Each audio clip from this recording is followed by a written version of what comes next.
Hello and welcome to LiveBlah. Today our primary subject is going to be higher education or college. I'm your host Jimmy, aka Guardian. For me, I went to a community college for 1 year and I majored in accounting. Hi, this is Stu, or Sentinel. I went to a university I'm on my 5th year now, and I'm majoring in psychology. I graduate this year. Hi, I'm Rebecca, and I went to university, which is what we call it here in New Zealand, for 3 years, studying a Bachelor of Teaching, majoring in primary education, and I loved college. Hello, I'm Poet. I went to college for a couple years, majoring in communications and then English, and didn't enjoy the experience much. Hi, this is JD. I went to college and I majored in interior design. Hi, this is Jonathan. I did not go to college because I simply cannot afford it. And though I would love to go to college and expand my education, it's simply outside of my means at the current moment.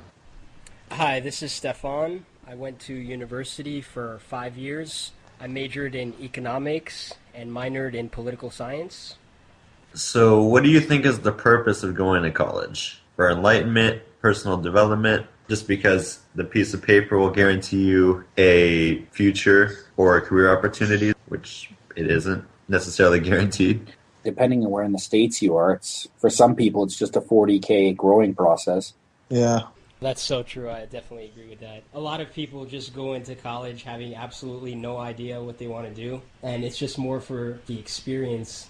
And for some, isn't it forced upon? Oh yes. A friend of mine, he would have loved to have gone and done welding, but his parents forced him into university. I think it's interesting because nowadays it seems like you have to have a bachelor's degree in order to get a well-paying job or decent-paying job, when in reality that's not the case at all. I mean, I've heard of triple majors that are homeless.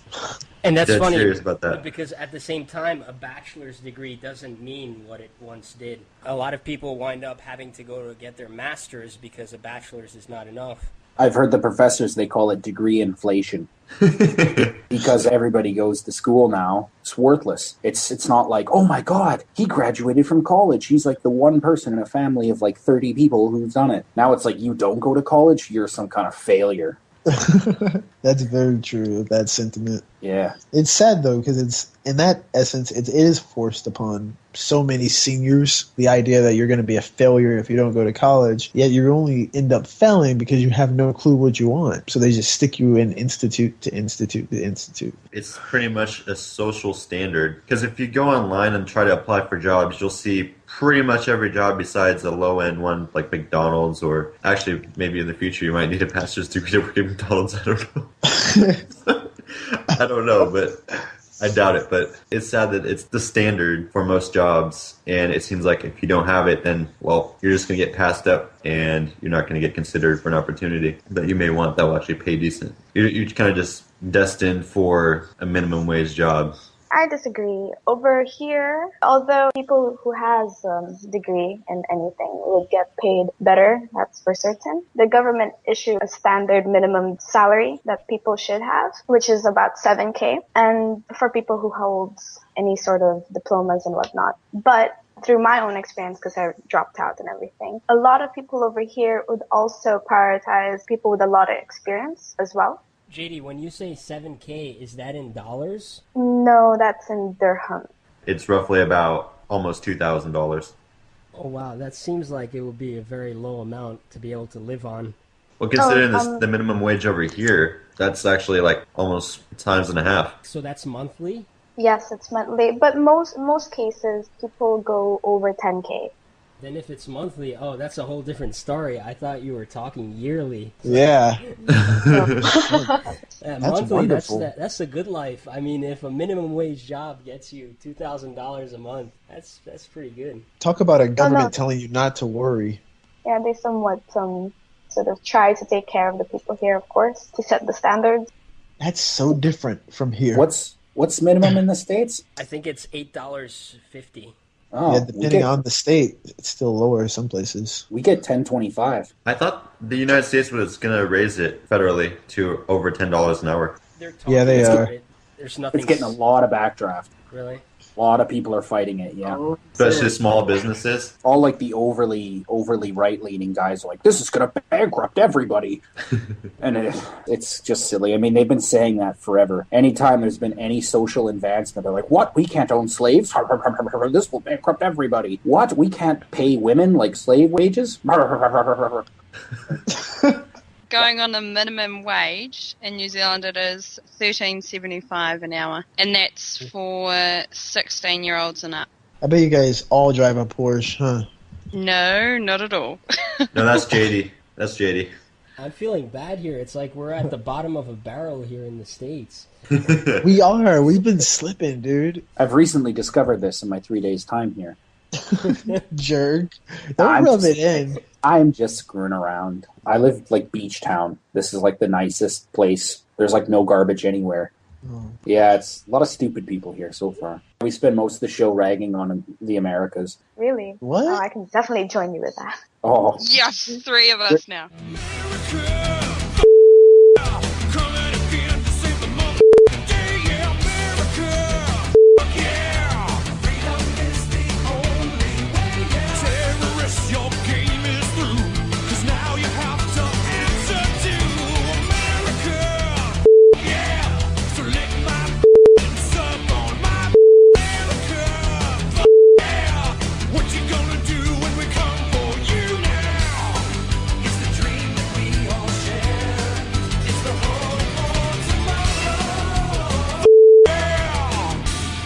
What do you think some of the cons are for going to college? Start with the cons and then go to the pros. Well, if you're in the U.S., it's definitely financial is one of the cons. You have to go into... Why? because you got to spend money, a lot of money to make money. Not to mention the fact that you're not guaranteed a job for most careers anyway. And also, like, let's just say you get your degree, you're stuck with all this student loan debt, depending on where you go, and you're kind of screwed at that point. Depends on what kind of loan program you go. Like, so, for example, a subsidized loan, it'll typically let you try paying it off 6 months after. And if you have a subsidized loan, the interest on that is around 3.5%, and the unsubsidized loan, the cheapest one you can get, is around 7%. And the unsubsidized loan accrues interest immediately. Though you're technically not having to make minimum payments, interest is building up from day one. I don't think that would be fair, though, if that were the case. In Canada, the interest period starts 6 months after you're done a semester. If you apply for another loan, it just resets. So there's no interest period in between semesters.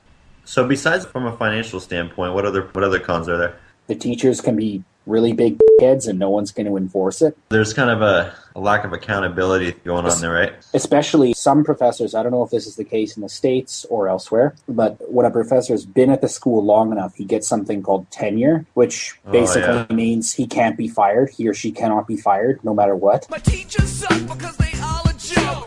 They just folks that couldn't get a job because they were either too stupid or just enough. I had a teacher tell a friend of mine that he thought she was fat in the middle of the class. Are you serious? Yeah. Someone asked him an example, like he talks a lot about the BMI, and someone asked him, what would you constitute as someone who's morbidly obese? And he pointed to one of my friends and said, someone like her. And she tried to get him fired and she couldn't do it. That is horrible. That's jacked up. Yeah. And even though he has tenure, how long does that typically last? Like, is there a period? Until he retires. So it could be as long as you want it to. Yep.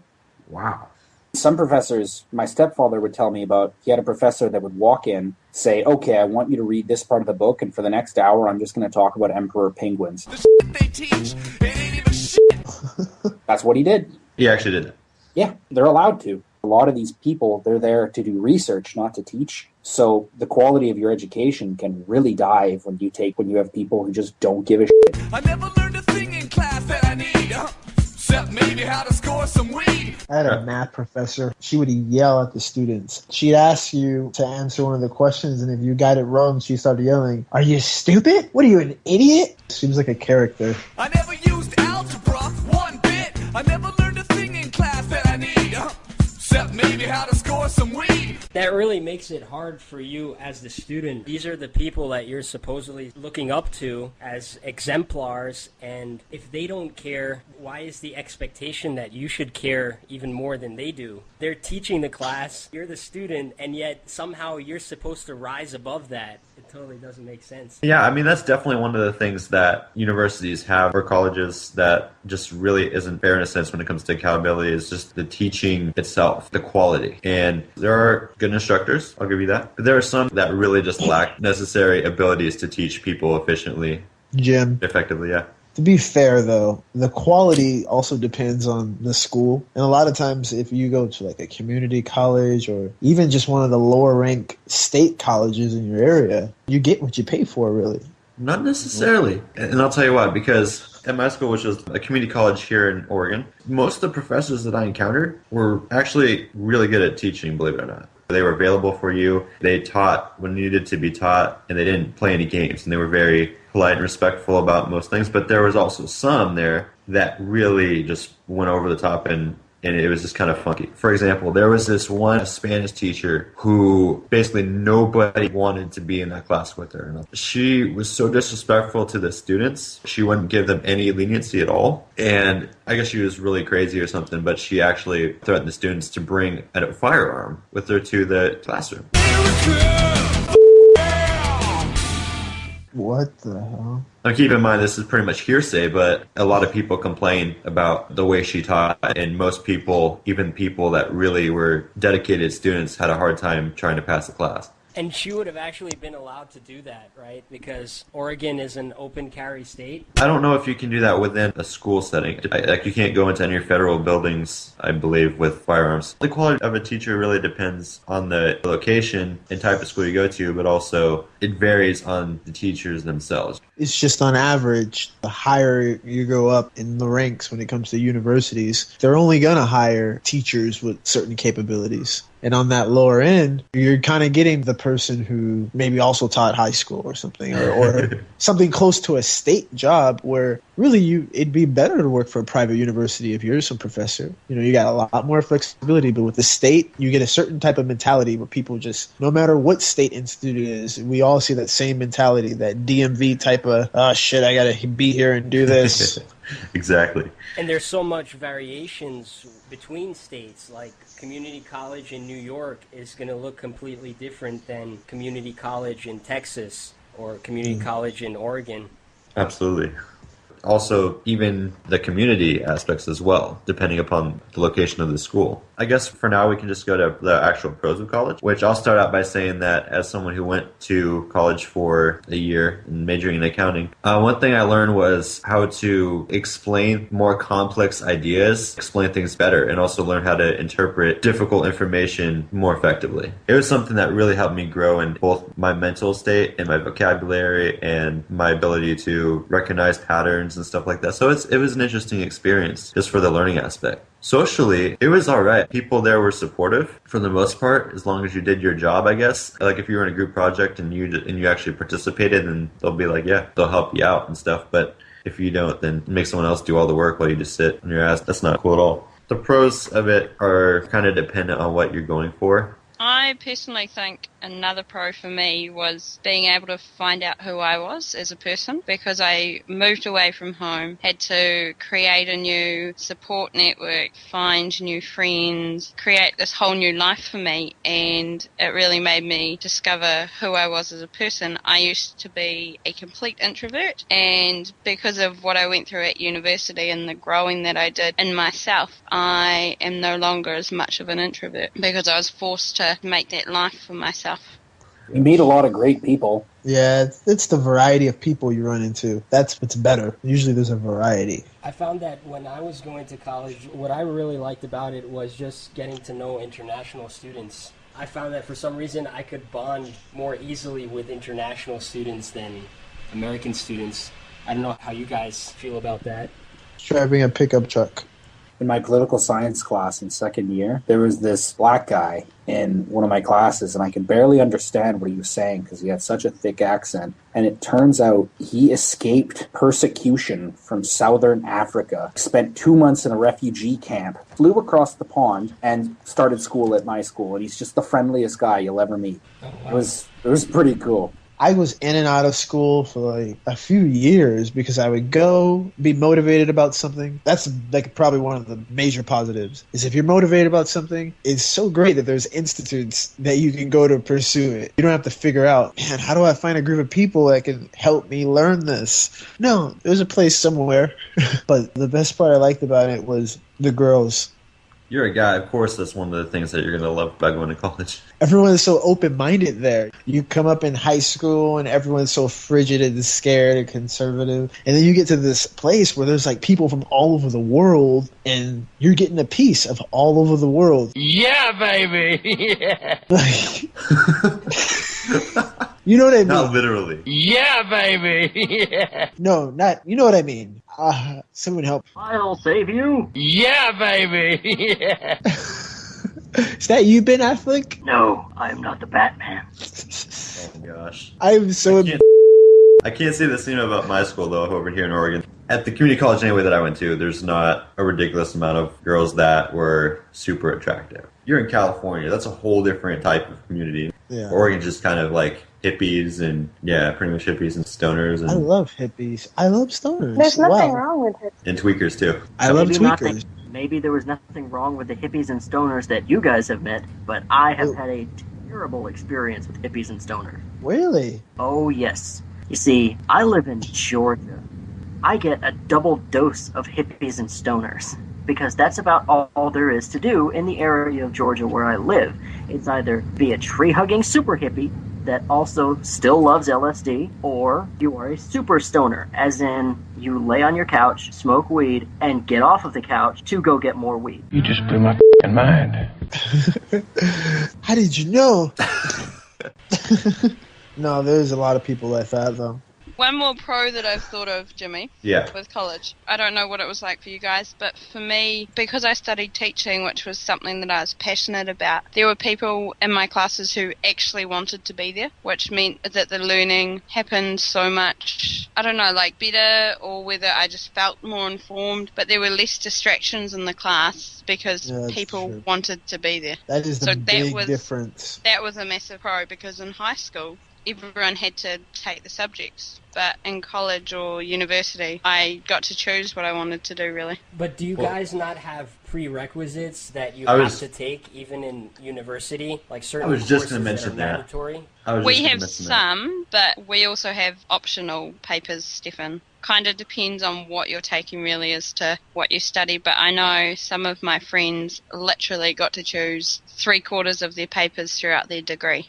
Oh, That's amazing. kind of a con, in a sense, at the same time, prereqs. Like, for me, as an accounting major, you have to go 2 years just doing prereqs, for my transfer degree anyway. And you have to go to another school and then do 2 more years of studies related to the career that you want, or in my case, accounting. So you kind of have to waste all that time learning so many different subjects, math, social studies, economics, so many different things, and it kind of all plays into a part of developing yourself mentally for that thing and doing a lot of work in the process, kind of getting you adjusted to the college experience.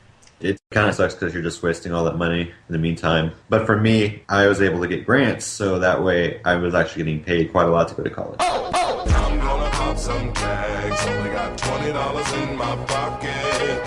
I'm hunting, looking for a come up. This is fucking awesome. So That yeah, definitely helps. because I went to a community college, yeah. I guess that would make a lot of difference as well, because it will give you that incentive to study and work hard, potentially.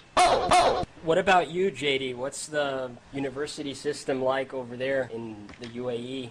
Well, it varies because there are different universities that follow different sort of systems. Over here, I went to a American-based sort of system university, so yes. So do you have to Pretty much. choose a major and a minor? Yes. I had the option of choosing fashion design along with interior designing, which was, I found a little bit odd, but at the same time, it was actually quite good, you know? It's pretty cool. So you have a similar system, it seems, to what we have here.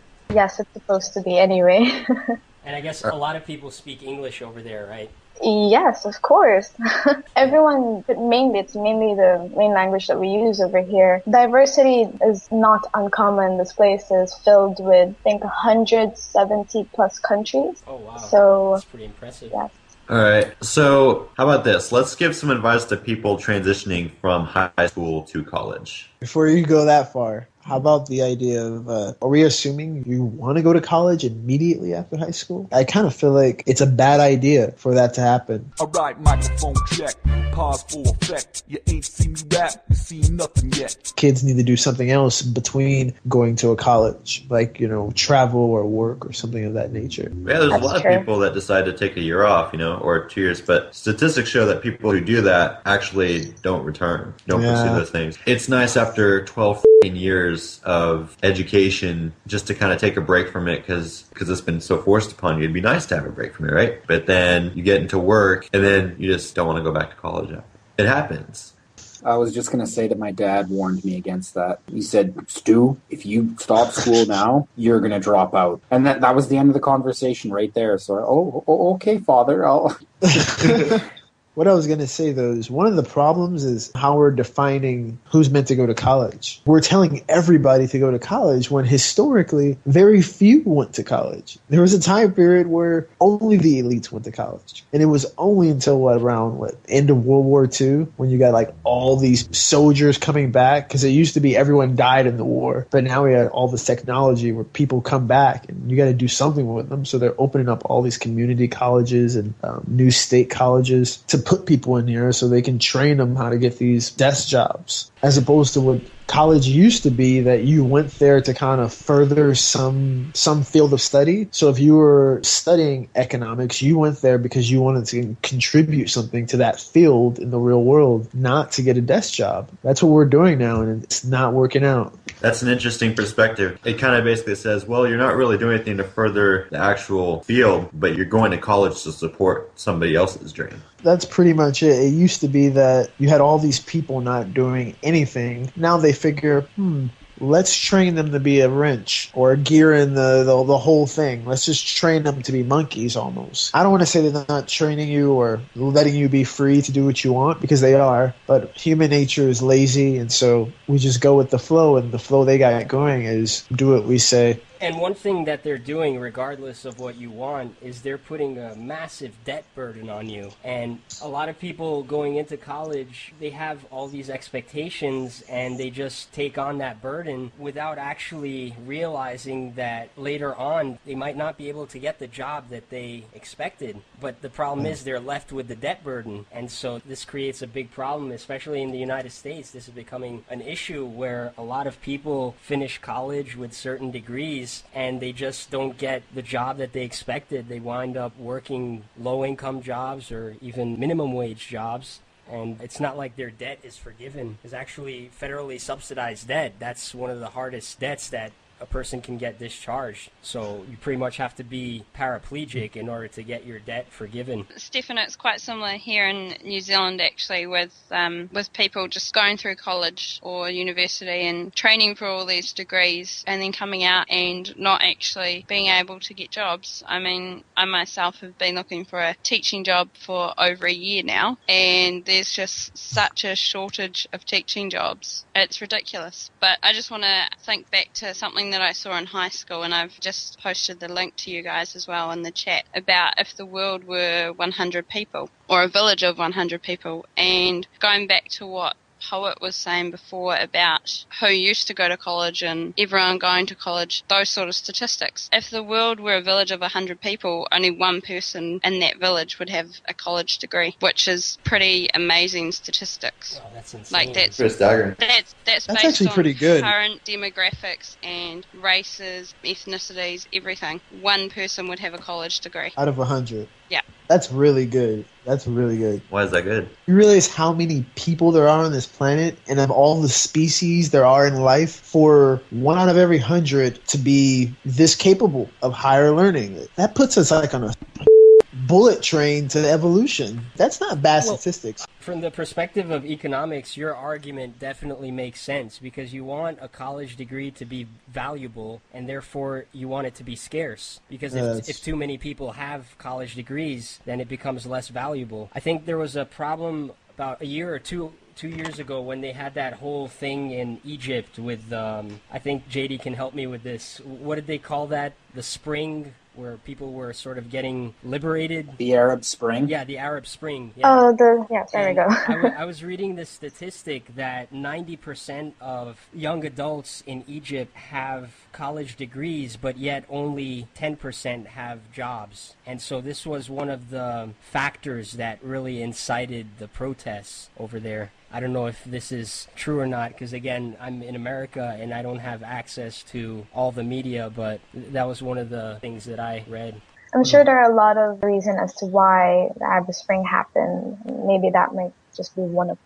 Yeah, exactly. I also read about the average salary being less than $1 a day for people that didn't have higher education. And so, yeah, there's a bunch of factors. It's not a good thing, right, when you have 90% of people that do go to college and you don't have jobs for them. Because, I mean, that's one of the main things. You go to college in order to get a job. Otherwise, the purpose of college sort of becomes something else. I guess you can say that the experience helps, you make friends, but really to take on that kind of debt burden, is it really worth it? Hey, JD, didn't you mention some people in your country that work for literally like $2 an hour? Who are those people? It depends, because usually they would be waitresses and waiters or people working in the shop as like they would stock the shops, or drivers, office boys. Office boys would like just clean and make sure that the offices over here are all good and tidy. Now, if you think that a couple dollars an hour, which translates to roughly about $500 a month, if you think that's unlivable over there, JD, explain to them why that isn't through the way people rent out beds over there. Well, to be honest, I just want to shed some light on this. There are a lot of cases where people come in from different countries. Of course, there are always expats here. And they have university degrees or bachelors and whatnot, but they're forced to work in these menial jobs because that's probably just the first thing that comes around, sadly. When it comes to salary bases and everything and livelihood, living off such minimum salary, they would just go about and there's these housings where they would all rent out single beds. It's like a hostel in a sense, and just because it'll be cheaper, it can help them out. And what I do find though, that most of them still has enough to send money back to their home countries to help out their families, but just not a lot. Is anyone here super positive about college? I enjoyed it. Did you guys have good experiences while going to college? I had tough experiences, but it was good because it taught me lots. How about each of us tells our experience while going there and kind of what we learned from it? It's just I don't know how to talk about college without debating about it. Sounding like a cynical douche. Do it. Yeah. And that's the reality of it. It's just a training facility when she mentioned the stats about 1 out of 100, that's really good, because if we're getting to the point where the average person is going to college, and I'm sure it's not that high, but the average person is going to college, that's a lot higher than a couple hundred years ago. That's a fast evolution. Maybe it's not the greatest of higher educations. Maybe they're just going to a 2-year college. Maybe they're just grabbing the AA, exploring a couple topics. But the fact that so many more people are attempting this, for me, that's something to smile about. Whether the experience is good or bad, for myself, I'm glad I at least went to try out a couple majors or so, even if I ended up lost anyway. What did you take?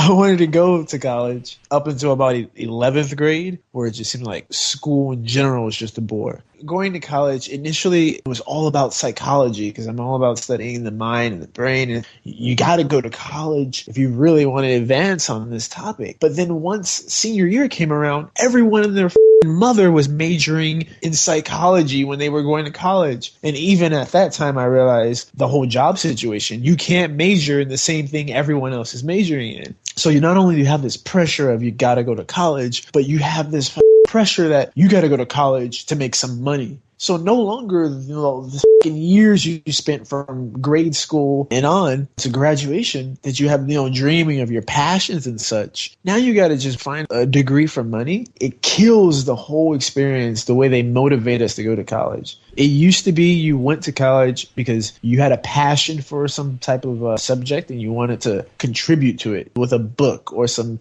advancement, something to contribute to that community. But now it's just lab rats. I completely agree with that, and I think it sucks. If you have a field that you want to go into, you're forced to go through multiple years of taking subjects that don't even apply. They benefit you in some way, obviously, like problem solving and creativity and all that type of stuff. The thing of it is that why should we force ourselves to have to do that? And why can't we just use our brains and be creative to find another way to get into that field and not have to go through school and not have to pay for it? Well, in the ideal world, my world of philosophers, we would be walking around teaching each other all these different topics. And being a scholar wouldn't be about making money like they're trying to redefine it right now. But with that said, having to force myself to get into the college groove of I have to be here, I have to transfer, I got to get a good job, it killed the whole experience. And I just spent a couple years in and out of college trying out different majors, and it was not working out until I took philosophy, Western philosophy, for the second time. I failed it the first time because I just said F it and stopped going because the professor was a total feminist and all we read about was women. No disrespect at all. It's just, come on. We barely explore Aristotle? Come on. Sorry. I took philosophy and the professor was amazing. So many hot chicks in that class. And it just totally warped my mind and it was like I was a new person. And all I knew is I just was going to pursue passions. No more of this bullshit about degrees and chasing money. Why should we have to complete a degree to pursue a passion in order to make money from that passion? You can't go wrong by chasing passions. And if college means that's a step in your road to going after whatever you want to do in life, then go to college, but be dedicated to it. Kiwi was saying earlier, she enjoys going to class when the rest of the people there are committed to it as well. They want to be there. We all want to be here doing this podcast, and we feed off of each other's energy because no one's here like, this is slag. No, we're all having a good time discussing this topic, and I'm sure it makes other people want to chime in. I think you mentioned an important key word earlier, Poet. You mentioned the word guidance. I feel that's one of the major things. If you look at college from an institutional perspective, the advisor is one of the most important people. So when you're graduating high school and you meet with your college advisor, if you have no idea what you're doing, they're the ones who are supposed to sort of guide you and sort of figure out on a personal level, try to help you realize what you want to get out of college. And what I feel that happens is they don't do that, and instead they become cheerleaders for the college where they try to get you to take all these courses, and if there's a professor with a new course that they're trying to advertise to the students, they'll talk to the advisors, and then the advisor will make sure to encourage new students to take that course, even without understanding really what the student wants to do. And so you're hearing an advertising session from your advisor rather than getting that valuable help. I mean, help that's valuable to you as a person. I know that I had no idea what I was getting into. In my first year, I was in computer science, and I asked my advisors, I said, what am I going to need? And they said, just a little bit of math and a little bit of this. And it ended up being a lot of math, more than I could handle, way more than I could handle, which is the reason why I left it and went into psychology instead. Isn't that dumb how they require you to do so much more than you really need to do for your career? Like for accounting, you don't need calculus whatsoever. All you need is basic arithmetic, addition, subtraction, multiplication, division, maybe a little very minute amount of algebra. That's about it. Yeah, and I want to talk about what Poet said. Like my brother, he got into my school for geology and flunked out halfway. Why? Because he had no drive to even go to class or any of that. So he just stopped going and said, I'm just going to drop out and do something else next year. And I thought about it and I realized he went into geology because he wanted a prospecting job that would pay him 6 figures a year right out of school. That's why the only reason he was in it. And that's why he got mulched by the school, because he had no interest in it outside of money. You wanted to talk about the transitions and all that. And really, University is high school. Once again, like Kiwi said, it's high school, except you're there. You're there because you want to be there. And if you're not there because you want to be there, you're screwing up. You need to find something else to do. Yeah, the transition should be the smoothest thing in the world. All you need to do is show up to class, listen. If you're interested, then, oh man, awesome. If you're not, you need to start asking yourself why not and what you're going to do about it. As far as meeting people, it's easy. It'll just happen because there's so many groups and people. And if you can't find someone who shares your interests in university, you're not trying. Eventually, you'll be going to classes that people share the same interests with. That's how friendships happen, by doing projects in class that have the same type of subject that you're interested in. If you're really passionate about that interest, then you can relate to those people. What I've discovered is what you're talking about is true, or was true, but I guess maybe it depends on the school, but you can't even enjoy that aspect of college anymore because everyone is so stressed out about passing their classes. They almost don't want to enjoy the social aspect of it anymore. Everyone's just taking Ritalin and staying up late to pass their classes, like get straight A's, and some people take it like it's a sport, and it's madness. Keep in mind when you go to college, if you're going full-time, or even more than full-time, like I did at one point, you're not going to really have a social life. You're going to be dedicating a lot of time to actually working, though you do have free time, and you can use it to spend with other people that you care about or want to spend time with. But as the saying goes, for every 3 credits, you should be devoting about, 3 hours per week? Stu, you must know this. Come on. Or one of you. Our course requirement expected us to do 3 hours a night per paper. What? Suffice to That say, is another level. it did not happen. I'm not even going to go into detail about how lazy I was. But, yeah, it did not happen. That's another thing about college. Procrastination. The killer of college students. Yeah, if only I had a degree in that. I think everyone does it to some degree. No pun intended. Must just be an unofficial degree. I get it. That was funny. It was supposed to be a dumb joke, so yeah. No, that was a good one. I love dumb jokes. Everyone who wants to go to college, okay, I do agree with you all that we, as a person, despite the fact that we live in a world where we must go to college just in order to earn more money than everyone else, it just varies in the country you're in, for example. So like places like China, for instance. Okay, they have this exam every year or so, and it's like the most toughest exam ever, where it, for children who get out of high school, it's literally the breaking point, and where if you don't pass, you are literally in poverty for the rest of your life. Oh my God. Jesus Christ. Yes. Now, There's no recovering from failing that test? no, someone. Crap. Oh my I know. God. See, the amount of pressure it is Wow. for some, it's unbelievable. Anyways, it honestly does vary between like countries as well if you do want to go to college or not. Although I do suggest that people should really just be passionate about what they do. Like talk to your counselor or advisor. And if you need to take a break, go do it. Find yourself. Find what you're interested in. Because you don't really, like as you all say, get into debt, right? I'm not really aware of this, but yes, exactly. And when you are in college, life is definitely different compared to high school. Maybe it won't show in the first semester, but for all the kids out there who are still in high school, it's time for you to just open up. You will eventually get there where you have to socialize, and it's usually like some kind of, as all the movies also portray it, a transition from high school to college just to get a better kickstart in life and what's ahead of you. Because you do move out of your parents' house, or if you don't, it doesn't matter. And like when you do eventually take the courses that you want to do and you finally do graduate and everything, honestly, people should just try harder. You know, there's so much options out there for jobs. Yes, you get paid more when you have a degree, but for people who doesn't go to college, I didn't finish university. I dropped out a couple of semesters. I've always had in my mind, I was so fixated ever since I was 11, I want to be an interior designer or an architect. And when I finally did get there, it was just like, oh, okay. I went off and finally realized that maybe it's just not for me, because obviously you grow as a person. 2 people who are very famous people who are rich beyond belief. One's actually dead, but... No, there's the guy who owns Virgin. There we go. He was homeless. Richard Branson. Wow. Yes, exactly. From the UK, right? Absolutely. I can't remember where he's from, but yeah. I was going to mention Steve Jobs and Bill Gates. I mean, they both dropped out, and they just became. Bill Gates had a DUI. Yeah.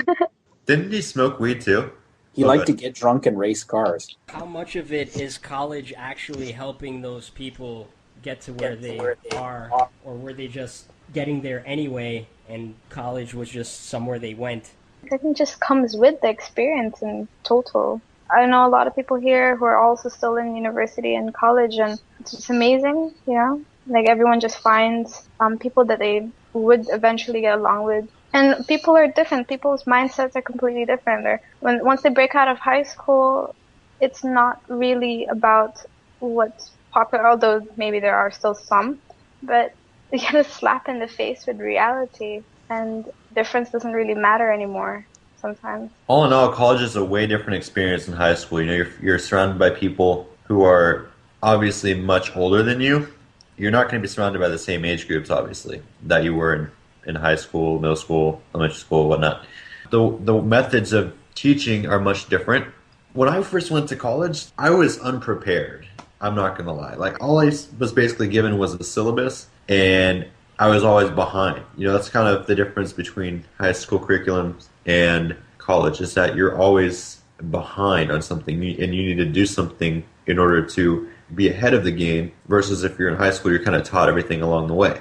Everything's kind of just given to you. You can get behind, obviously, but you have to be way more proactive in college. You have to manage your time a lot more. Otherwise, you're going to get stressed out and you're going to get overwhelmed. You have to really mentally prepare to go to college. You have to figure out, is this something I really want to do? Yeah, I totally agree with you, Jim, and with what JD was saying before. I love college, or I loved college when I was there, but I'm so pleased, or I was so pleased once I'd finished my degree, that I just had finished with learning for a period of time, because after 3 years of college, I was exhausted. Although in saying that, I was also planning a wedding as well, which did not help in adding to the mix. But like JD said before, if you're passionate about what you want to do and you need college for it, then go for it. But you can get by, especially in New Zealand. I don't know about America, Canada, and United Arab Emirates, but you can get by without a college degree. Yeah, you can as well over here in the United Arab Emirates.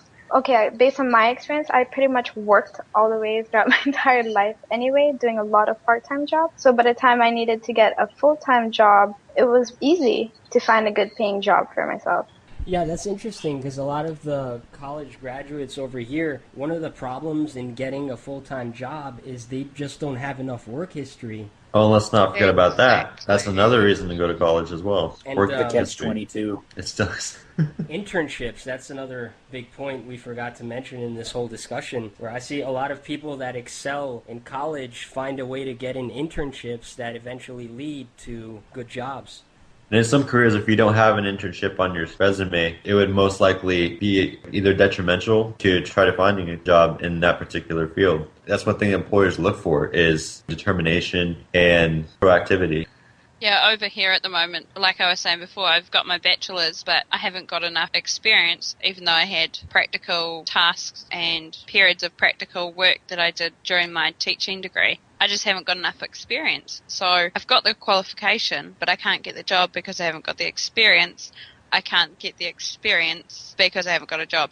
Isn't that just the most stupid thing, though? How do you find a Yes. job with no experience, and why go to college to get the experience, but have no experience at the same time? Honestly, part of last year, I wondered the exact same thing. I was like, I have just spent, $20,000 going through uni. It's a student loan. I can't even pay it back yet because I'm not working. What the heck am I doing? But I ended up doing lots of volunteering and relieving, or I think you guys call it subbing, being in different classes for different periods of the day. And that actually taught me a lot that honestly I hadn't learned at uni, because uni was all theory-based, whereas when I was out in the classrooms, I was learning the practical stuff. That is so important to know about college versus real life. You're not going to learn true life skills. You may have some practical applications, such as group projects and paper deadlines and stuff like that, but what are teachers really teaching you in regard to life?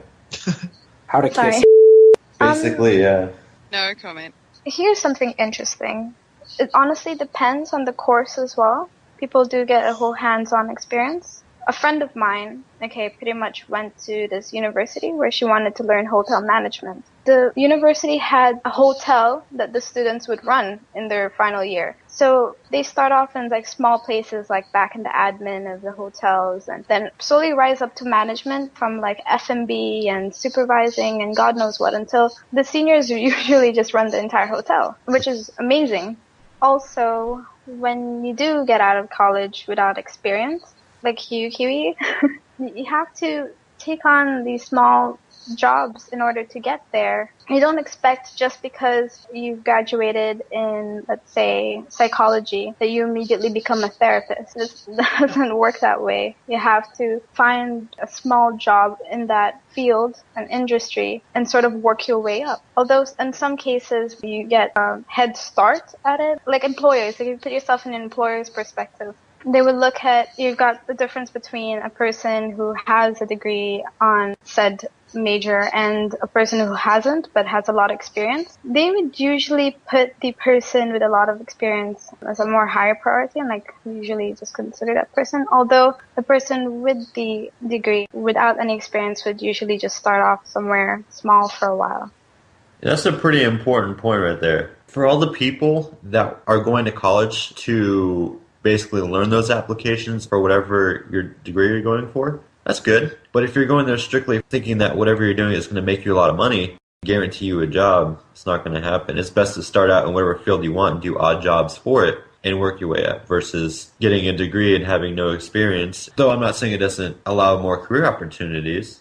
I totally agree with that. You can't just hope that your theoretical background will automatically translate into a practical one. But at the same time, someone mentioned psychology. I think it was you, JD. My friend, actually, he finished his master's in psychology, but for a few years he had to be a bartender so he can start paying off his college debt. And it wasn't until he had an internship later on that allowed him to find an opportunity as a social worker. So this was already like 4 or 5 years later after he had finished his master's that he actually got into the field he had studied for. And there's a problem when you accumulate so much college debt. A lot of people become desperate, and there's a human element that you just can't deny. With the amount of debt burden, some people just become overwhelmed, and it's not their fault. I mean, it's not like they didn't try hard enough. I guess that's what I'm trying to say here, is that if in other countries there's more affordability in terms of going to college, whereas over here in the US it's just becoming more and more unaffordable. Going by what Jimmy was saying before, and along with what I was saying as well, I am such a sucker for volunteering. I love volunteering, and if you don't know what you want to do or you're not completely sure, then volunteer, make contacts, and do whatever you can to find out about those jobs before you actually do your degree, because doing your degree might not give you the exact information or an exact experience of what that job is. So volunteer, make contacts, because often it is about who you know, not what you know, and just do whatever you can to get yourself interested or more informed about those jobs. I think that's really good advice. Before going to college, I think probably that's the best advice of this podcast so far. Before going to college, just find out more about the career you want to pursue and see how you can just locate internships. Because that's the thing, over here, based on my experience, my advisors didn't help me at all with that kind of stuff. So it's sort of like you have to help yourself. You know, one of the things Steve Jobs has said, I'm more paraphrasing it, but if you're going to pick a career, pick something that you love or have a passion for, because if you don't and you pick something that'll potentially make you a lot of money but you're not having fun or loving doing it, it's not going to work out for you unless you really put your mind to it. Because if you don't love something, then how are you going to make it through those rough times where things get really difficult? A friend of mine, his grandfather, we'd hang around his grandfather, and his grandfather used to say, if you do what you love, you never have to work another day in your life. I really like that one. Well, here's something that I want to shed a light on. Like I said earlier, I always thought I wanted to be an architect and just start off and anywhere in the field of design, right? Mm-hmm. Basically, later on, I found out that I have other skills and other passions as a person where I didn't see myself like later on just be in the back and just design things all the time. And I'm a really good people person, so I went with that and just decided, hey, why don't I become an events organizer or any kind of public relation work? Because I know I'd excel in that. So I think people out there have to look into themselves, look at all their attributes, and sort of find something that they'd want to do based on that. Because honestly, in my opinion, I don't know how people do accounting. Really, I just don't know. Or economics, like how? Unbelievable. But they love numbers. They're just a couple friends of mine, they just love the whole experience of calculating things and keeping track of money, all these figures just going around everywhere. Let me tell you something. This is going to sound kind of funny considering all the advice we're giving, but I'm not passionate about accounting.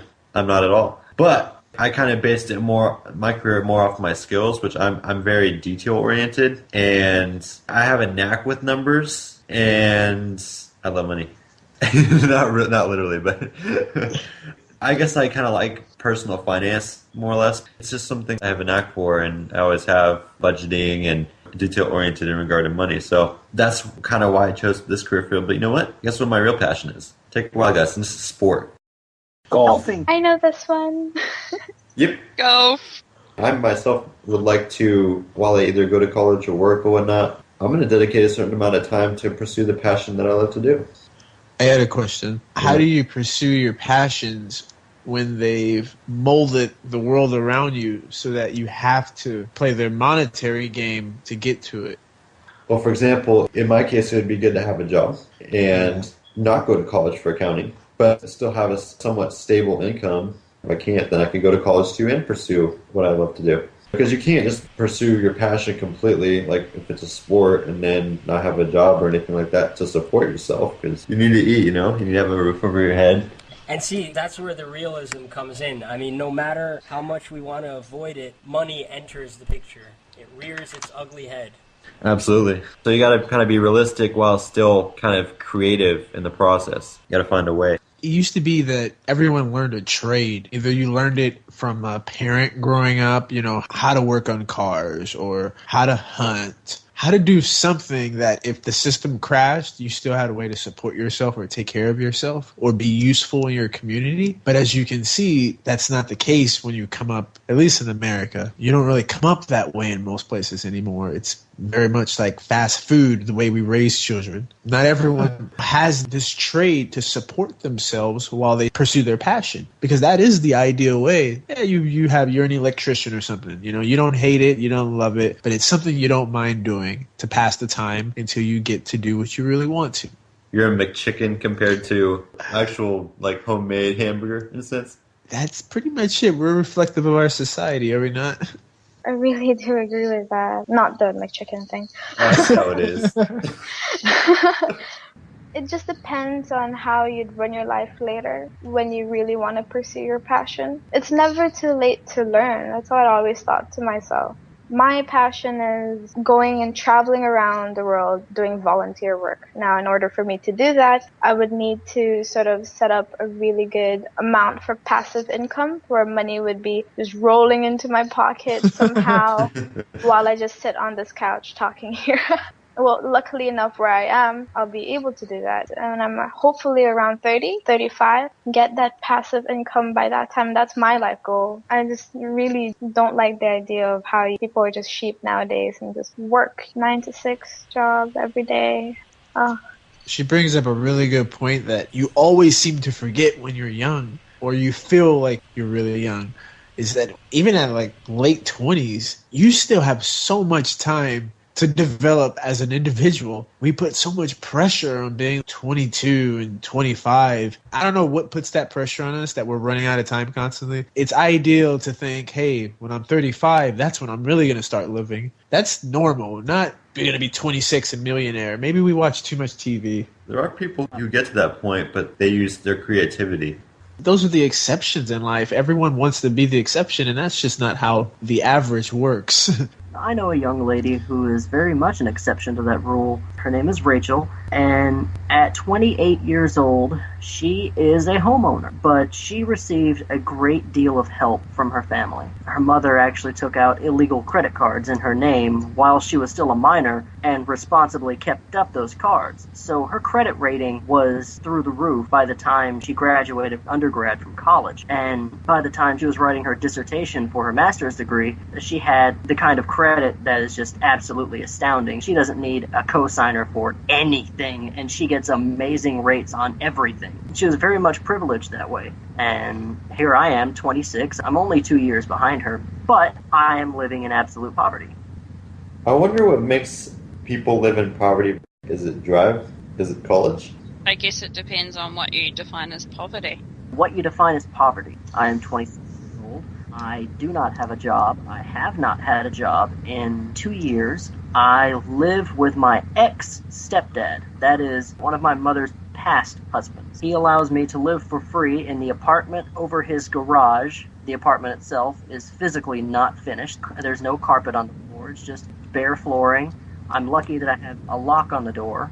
All the windows are busted out, so I have heavy drapes or pieces of plywood nailed over the window just to keep people out. My goodness, such an unhealthy way of living. It's not even insulated. So during the summertime, it's extremely hot, and during the wintertime, it is extremely cold.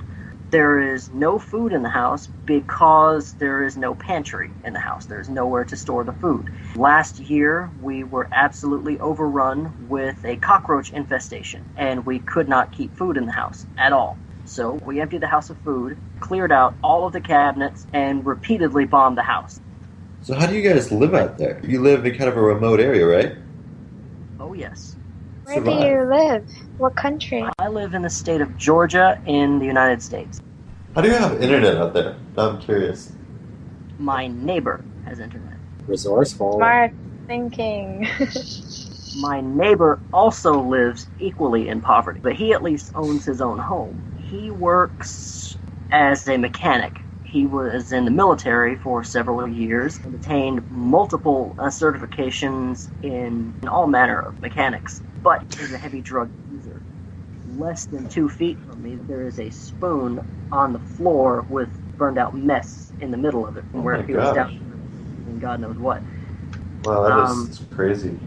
His house is absolutely filled with kids that aren't in his. How? An ex-girlfriend of his left kids with him, and he has been taking care of them ever since. Oh my god. Yeah, they were never even married. They dated for a little while. She went to prison for a drug charge, and she just left her kids with him, and they've lived with him ever since. What are the jobs that are available? The work situation around here is extremely bleak. I live just outside of a small town called Adairsville. Adairsville has a barely hanging on economy. The city itself was recently hit by an EF3 tornado just last year and is still struggling to recover from that because it destroyed a couple of prominent businesses that were in the area.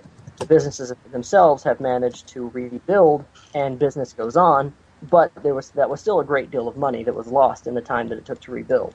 There are fast food jobs that are constantly filled. We live right off of an interstate, which is, I don't know if you're familiar with the interstate system. They're just main roads that go between the states, and there's lots of business along those roads. Are you close to the Gulf of Mexico by any chance? I am not. I live in far northwest Georgia. Oh, I was going to say, like, come to Miami. We can all chill out. Yeah, sorry. That is simply too far a trek down I-75. One of the things when I was in college, a lot of my international friends, they couldn't understand when they came here and they actually saw with their own eyes the level of poverty in America, because when they were back in their home countries, they always had this perception, that everyone here is rich, and it's just totally not true. It kind of shocked them when they actually came here and noticed the level of poverty. In my opinion, like, as the city gets older, it just gets even more dirtier and gets overpopulated. Detroit? That's I live in pretty New much. York, and I definitely see that as crumbling bridges, roads, everything needs to be renovated, basically. Los Angeles looks like an infestation. It's pretty nice over here in Oregon. I see, Dubai or UAE or whatever, going down that direction in, say, 20 years. But the government's being very, very smart about things, because here's something funny about the UAE. They don't give out citizenship. It's only, out of the 5 GCC countries that are allowed it here. They pretty much kick out expats that don't contribute to the society here.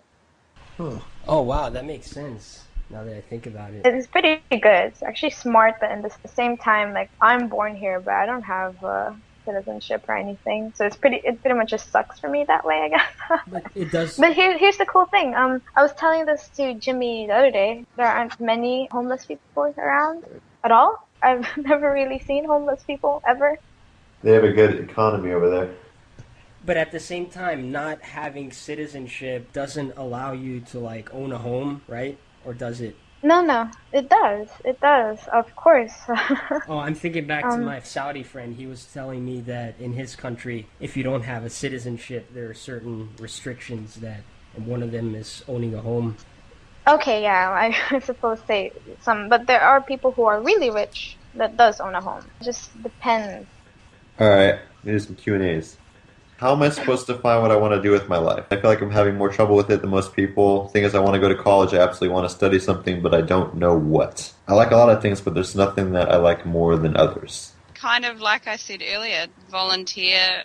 If the person likes all these different things, then kind of put a foot in each door and see what they like the sound and look of more. Because volunteering, you don't end up racking up this massive student loan. You don't end up going through unnecessary classes to realise, oh, actually, it's not what I want to do. Yeah, my suggestion would be volunteer and just see what you actually like doing and make contacts along the way, because they could be vital later on. I want to read you some more of this question because it's pretty lengthy, but just to give you some more context to it. I have kind of a lame background with schools. I skipped a lot of classes. In fact, I skipped like 3 years of school. It's not that I hated learning. I loved learning, but it was really boring, so I let myself go and just stopped school from time to time. It didn't stop me from having my diploma, though, but now that school's over, I have a little job, but I'm so bored and I really need to move out from my life. So I need college. I need to make a choice, but I don't know what, and I'm scared to make the wrong choice. I don't want to pay tons of money and go to something that won't please me. I'm afraid that if I will skip school again, then. I think it's evident, man, that you didn't really skip. I don't think school's going to work out for this guy. You have to be a little bit more reassuring to this person. Absolutely. Exactly. What if English isn't his first language? Oh, give the guy some slack. So just keep in my first comment, Jimmy, about volunteering. I will. Yes. Yes, exactly. Thanks. Exactly. I wanted to say the exact same thing, that you really just need to find what you want to do somehow. Go out there, volunteer, talk to people in those different kinds of industries. Like, just make it easier for yourself to pick like 3 different sort of industries you want to go into, like jobs that you want to take, and try it out. And at the same time, you can do some small little job aside just to keep you supported for a while. Really, and volunteer, exactly. Make a list of all the things you want in life, and then just go down it, do whatever you got to do to get those things. That's how you're going to figure it out. This guy has a long list, though. Hey, that's adventure. Exactly, it is. That would be pretty adventurous, I guess. Yeah. All right, so here's another question from Quiet Fields. I let my expectations run my life. I'm an only child, and both of my parents never went to college. I'll be going to overseas for my senior year, so they have been enrolling me in advanced classes in high school, expecting me to get top scores because I was the top student in my grade school. I've explained to them that I can't handle the pressure to be a prodigy, and I never will to be one. Yet they keep putting what they wish they did onto my shoulders. Is there any way I can sort the mess without running away or destroying myself even more? You must honor your family. I think for one that college shouldn't This be guy's forced. probably Asian. Oh. Quiet Fields? No. He just sort things out with his family. Yeah, JD, I would say the same thing at the risk of saying exactly what I said in the previous 2 podcasts. Communication. That's what it would come down to for me. Maybe he needs to realize that he needs to man up and accept his responsibilities. Kids are so weak these days. School gets a little bit hard, and instead of pushing them to keep going, we're just like, all right, we'll put you in a lower class, or you get to be in track B or something. We just don't push them anymore. No, that's probably not the case with this fella. Maybe it's really hard. Or he could just be into something else right now, like a girl, and he's so distracted. And sometimes you got to reflect. Maybe you just need to accept the responsibilities. Then again, we don't really know the gender of this person. Oh, is it? So. I didn't realize that. I expected like a really frigid dude who's all shy and stuff. My advice would be to talk with your parents about this kind of thing and try to let them understand your perspective on it and try to take the pressure off yourself. And keep in mind, for one, you can do anything you set your mind to. I believe in that saying. Oh, I love Dr. Seuss. He said, "Today you are you. That is truer than true. There is no one alive who is youer than you." Nice. Very He cool. said that. I Jimmy, love it. going off what you were saying before, yes, the person needs to, in my opinion, let their parents know how they're feeling and what's going on in their head. But if they're talking about getting ready for college, they also probably need to give their parents a fair chance to say what's on their mind as well, because otherwise there will still be this unclaimed territory of who's right or who's wrong. And there were so many times in my life as a teenager that I, obviously, as all teenagers do, think that I'm right. But upon reflection, many years later, my parents did actually know what was best for me, and I should have given them more credit for what they were thinking and the ideas that they were suggesting. My goodness, the people who brought me into this world might actually have my best interest in mind? Who'd have thunk it? It's amazing! It's like, oh my goodness. There's a poster here that my parents had a long time ago, and this is what it reads. It says, "Teenagers, tired of being harassed by your stupid parents? Act now, get a job, pay your own bills while you still know everything." I like That's a that. good one. My mother had that up on our refrigerator for years. Did it have an influence, Jonathan? I definitely respected my parents as a teenager a lot more than my siblings did. My brother was overwhelmingly selfish, and my sister was overwhelmingly confrontational. So I saw firsthand the downfalls of those kinds of behavior and pretty much avoided them. It's that little piece of advice that at least someone tells everyone in their lifetime, at least once. Learn from other people's mistakes. I kind of like to pat myself on the back and think that I've actually done that in a couple of places. That's good. I do Nice. that too. It is good to actually realize that you've done that. One final question, and that is by a person by the name of Julian. And this person asks, how do you keep up in school? This person's in community college and is losing motivation. He's asking, well, how do you get over that first hill dash reward system? He's basically losing complete motivation, and his schedule is so busy that it's pretty difficult for him. So what advice would you guys give? Time management would be my biggest thing.